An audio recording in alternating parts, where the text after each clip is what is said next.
The parking lot was half empty, still glistening from a morning rain. A light drizzle clung to the windshield of the black. Mustang parked in front of the cafe.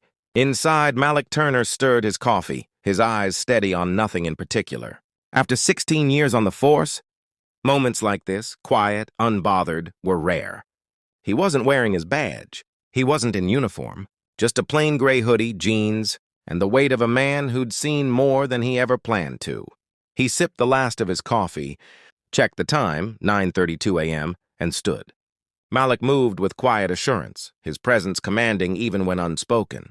A few people in the cafe nodded politely. He gave a small smile, that calm, unreadable expression that had diffused 100 tense standoffs before. The morning air hit him cool and damp.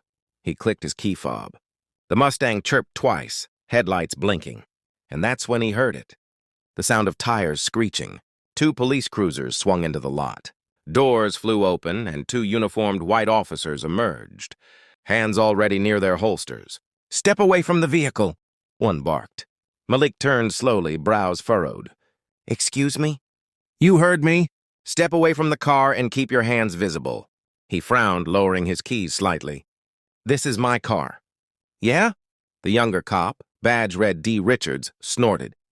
"That's what they all say." The other officer circled behind Malik, one hand resting on his gun. People in the cafe started pressing against the windows, phones out. Malik's jaw tensed. "Officers, there must be a misunderstanding. That's my vehicle. I can show you the registration."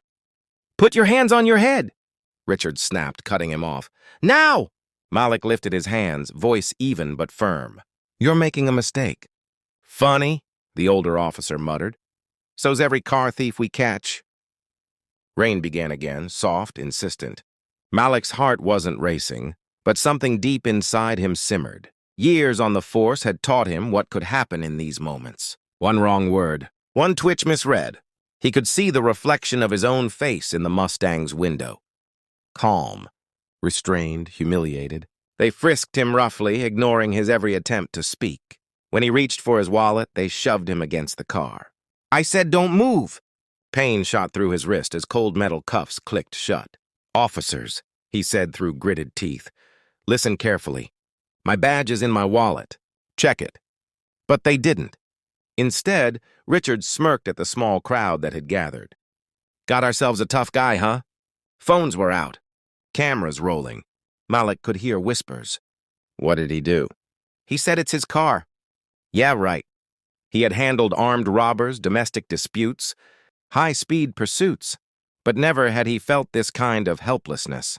The kind that came not from fear, but from knowing exactly what was happening. The weight of assumption, the arrogance of power. As they shoved him toward the cruiser, something inside him shifted. He turned his head slightly, his voice low but steady.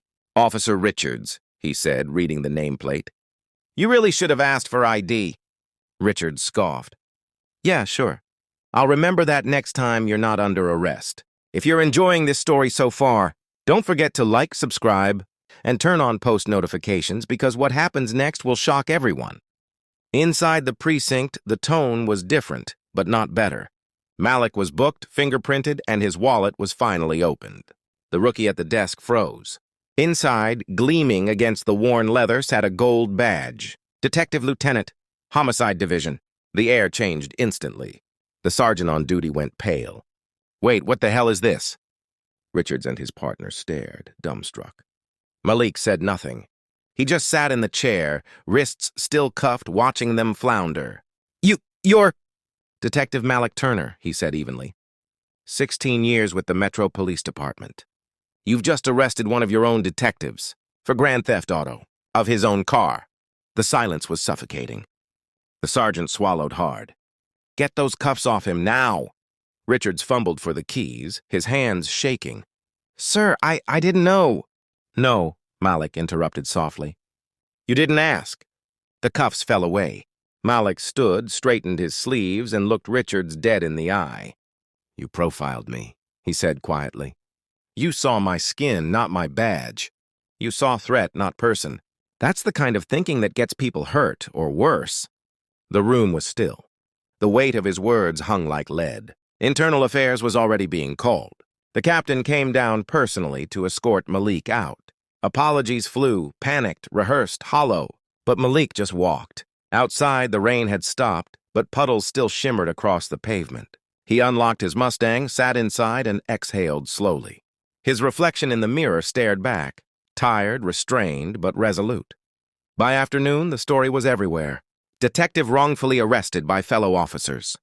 Racial profiling exposed within local police department. The video of the arrest, filmed by cafe customers, went viral. Millions watched the moment Malik calmly told officers they'd made a mistake. The comments were a mix of outrage and disbelief. By evening, both officers were suspended pending investigation. Their careers, those shining badges,